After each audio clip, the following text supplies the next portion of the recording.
All right, today we are pulling back the curtain on one of the most secretive and fascinating vehicles on the planet, Kim Jong-un's personal armored train. I mean, you gotta ask, right? We're living in an age of supersonic jets, and this guy chooses to spend days, sometimes weeks, crawling across the landscape in a train. Well, the answer tells you everything you need to know about fear, about family, and about a desperate iron grip on power. So technically, the train has an official name, Taeyang, but honestly, nobody calls it that. The rest of the world knows it by a much more fitting name, the Moving Fortress. And that's no exaggeration. People compare its level of security and, believe it or not, luxury to the US President's Air Force One. But how does it actually keep him safe? I mean, what does total security for one of the world's most paranoid leaders really look like? Well, it's a lot more complicated than just some thick armor. You see, the first thing you need to know is that it's not just one train. No, it's a 3-train convoy. Way out in front, you've got a scout train. Its job is basically to be a guinea pig. It sweeps the tracks, checking for bombs or any other kind of sabotage. Then, in the middle, you have the leader's train, and trailing behind is a 3rd train, packed with extra bodyguards and supplies. It's a protective bubble on rails. And the leader's train itself? It is armed for a full-on military assault. We're talking anti-aircraft systems, anti-tank missiles. The works. But here's the craziest part. If everything goes completely wrong, there's a wild contingency plan. Tucked away inside one of the carriages is an actual helicopter, ready to lift him out of danger. Just incredible. Now, all that armor and all those weapons, they come at a cost. And that cost is weight. The train is so incredibly heavy that its top speed is just 60 kilometers an hour. And that's on a good day. On North Korea's crumbling tracks, it's usually much slower. And get this, when the train approaches a station, the power to all the other tracks is completely cut, and even the station lights are turned off, so it can pass through in total darkness. So, while the outside is all business, a grim, green fortress, the inside is a whole different world. It's a rolling palace, designed to make those long, slow journeys as comfortable as humanly possible.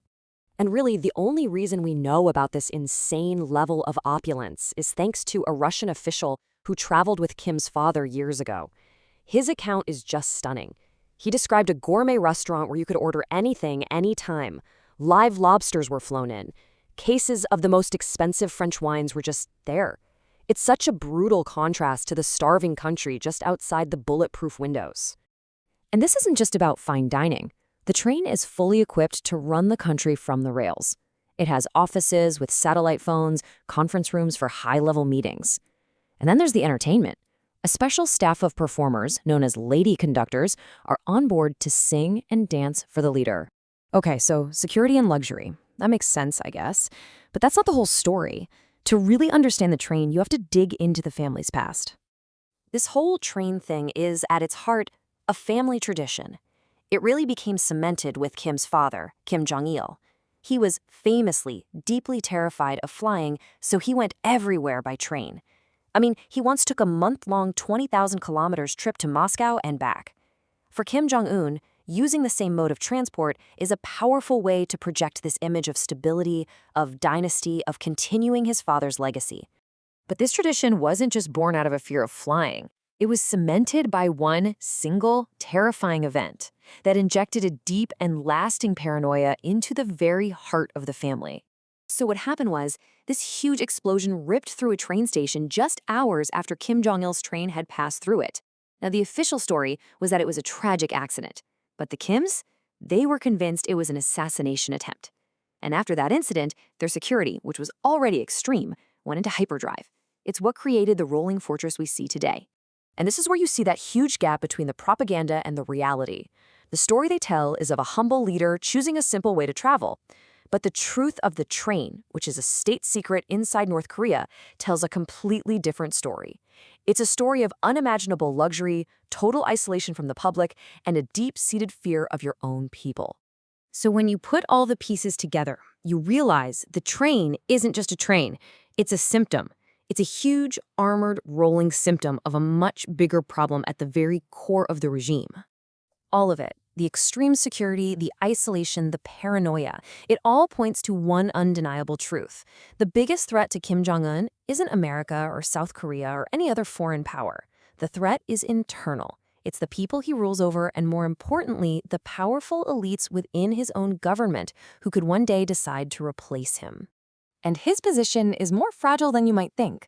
Unlike his father and his grandfather, Kim Jong-un has no publicly named male heir to carry on the family business.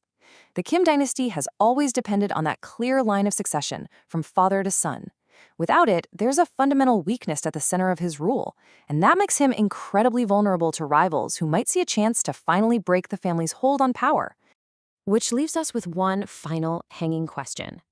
This moving fortress is an incredible symbol of one man's absolute power, for sure, but it's also a rolling monument to his deep insecurity.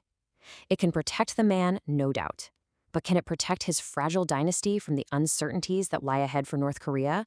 That's not so clear.